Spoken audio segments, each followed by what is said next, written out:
I stand squarely behind my decision.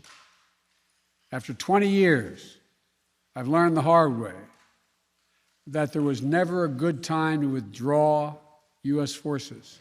President Biden there breaking his silence and speaking today for the first time about the chaos in Afghanistan. Now, while the president says he stands by his decision, he conceded the Taliban takeover happened much faster than anyone expected.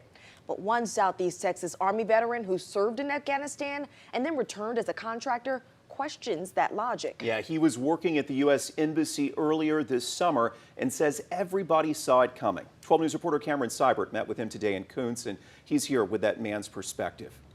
Yeah, Jordan Dage, it's always more interesting to hear directly from those who are on the ground working in Afghanistan. Today, those voices expressed frustration with the current situation there.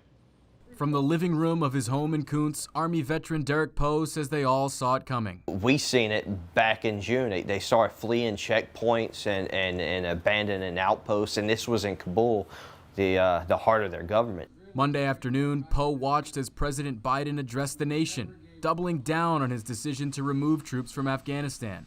The developments of the past week reinforced that ending U.S. military involvement in Afghanistan now was the right decision. The president losing hope that the Afghan military was willing to hold up their end of the deal. American troops cannot and should not be fighting in a war and dying in a war that Afghan forces are not willing to fight for themselves. Military contractor P.J. Tinsley says he's frustrated after all the service and sacrifice in the Middle East. I got mad and upset because of the fact of how much time we spent over there, the work that's been done. Tinsley says he's worried about the Afghan locals whom he befriended during his time there. It may not happen immediately, but something bad's going to happen to those people and their families because they helped the Americans in some aspect. Similar to Tinsley, Poe, who also worked at the U.S. Embassy as a contractor, made it clear that the blame in his mind does not fall on the U.S. government. We didn't go there as conquerors. We went in to set up infrastructure. We went into we did a lot of great things. Colin Powell said it best. The only land U.S. asked for abroad is land to bury our dead. The U.S. military and the American government, for that matter, has nothing to be ashamed of with what we did over there. President Biden finished his address today by saying the remaining U.S.